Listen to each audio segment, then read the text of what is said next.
Hello दोस्तों, स्वागत है आप सभी का इतिहास के एक और नई वीडियो में। इतिहास के मोस्ट इम्पोर्टेंट क्वेश्चन सभी वन लाइनर क्वेश्चन होंगे और सभी एग्जाम की दृष्टि से महत्वपूर्ण होंगे।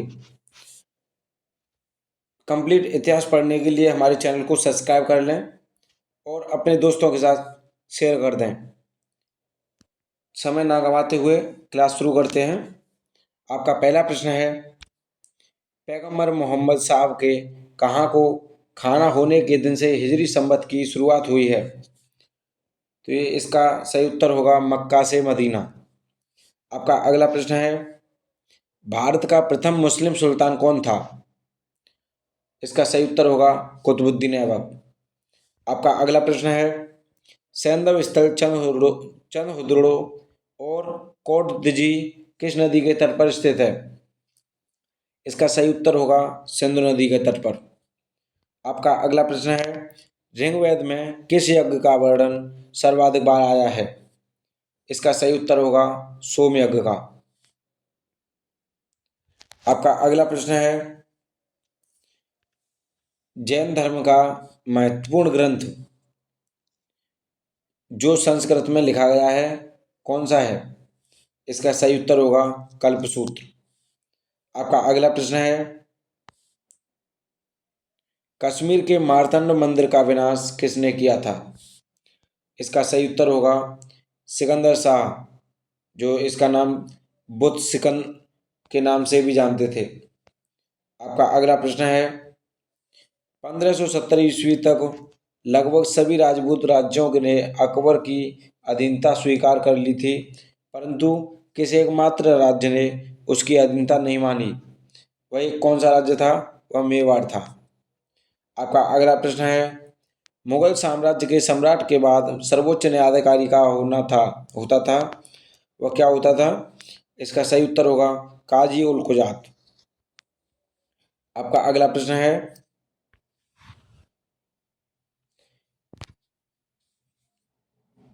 पृथ्वीराज चौहान तथा मोहम्मद गौरी के मध्य कितने युद्ध हुए? तो इसका सही उत्तर होगा 2 युद्ध।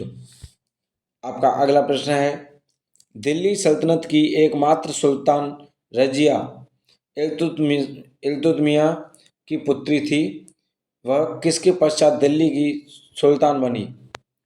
इसका सही उत्तर होगा रुकनुद्दीन के बाद। आपका अगला प्रश्न है, बाबर के प्रथम आक्रमण के समय दिल्ली सल्तनत की गद्दी पर कौन था? इसका सही उत्तर होगा इब्राहिम लोदी। आपका अगला प्रश्न है, तहकीक हिंद शीर्षक ग्रंथ की रचना किसने की? इसका सही उत्तर होगा अल-बरूनी ने। आपका अगला प्रश्न है, वैदिक साहित्य में अर्थवेद को क्या कहा गया है? इसका सही उत्तर होगा ब्रह्मदेव। आपका अगला प्रश्न है, किस ग्रंथ से पता चलता है कि अशोक ने कश्मीर में बेतास्ता नदी के किनारे श्रीनगर नामक नगर की स्थापना की थी? इसका सही उत्तर होगा राजतरंगिणी से। आपका अगला प्रश्न है,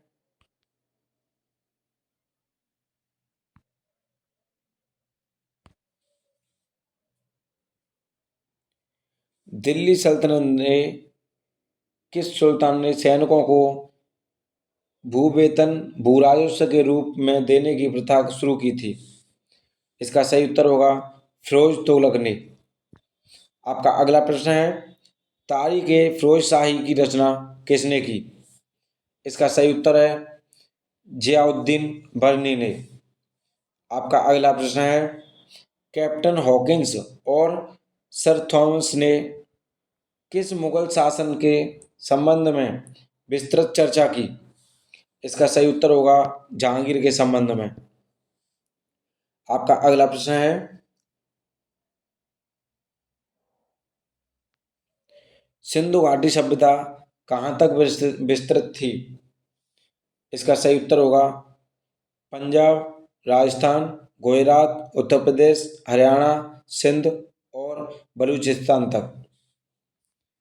जो सिंधु घाटी सभ्यता थी वह विस्तृत इन जगहों पर थी, यहाँ तक। आपका अगला प्रश्न है,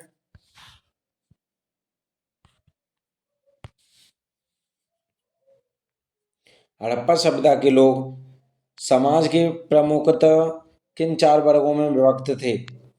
इसका सही उत्तर होगा विद्वान, योद्धा, व्यापारी और श्रमिक। आपका अगला प्रश्न है महात्मा बुद्ध का जन्म कब हुआ? इसका सही उत्तर होगा 563 BC। आपका अगला प्रश्न है चित्राक्षर लिपि किस काल की लिपि है? इसका सही उत्तर होगा सैंधव काल की। आपका अगला प्रश्न है विज्ञानवाद के प्रमुख आचार्य कौन थे? इसका सही उत्तर होगा वसुबंधु। आपका अगला प्रश्न है चोल, पांड्या और चेरों के संबंध में जानकारी मुख्यतः कहाँ से प्राप्त होती है? इसका सही उत्तर होगा संगम साहित्य से। आपका अगला प्रश्न है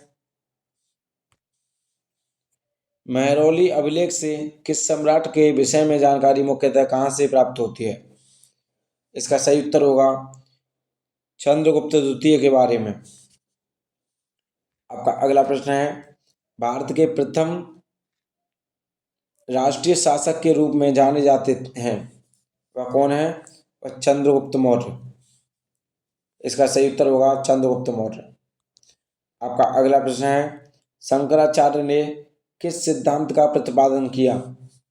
इसका सही उत्तर होगा अद्वैत वेदांत की, अद्वैत वेदांत का। आपका अगला प्रश्न है विक्रमांकदेव चरित्र किसकी रचना है? इसका सही उत्तर होगा बिलहण की। आपका अगला प्रश्न है सल्तनत काल में दीवान-ए अर्ज कौन सा विभाग था? इसका सही उत्तर होगा सैन्य विभाग। दोस्तों वीडियो अच्छी लगी हो तो वीडियो को लाइक करें और अपने दोस्तों के साथ शेयर करें। यदि हमारे चैनल पर नए हों तो हमारे चैनल को सब्सक्राइब जरूर कर लें।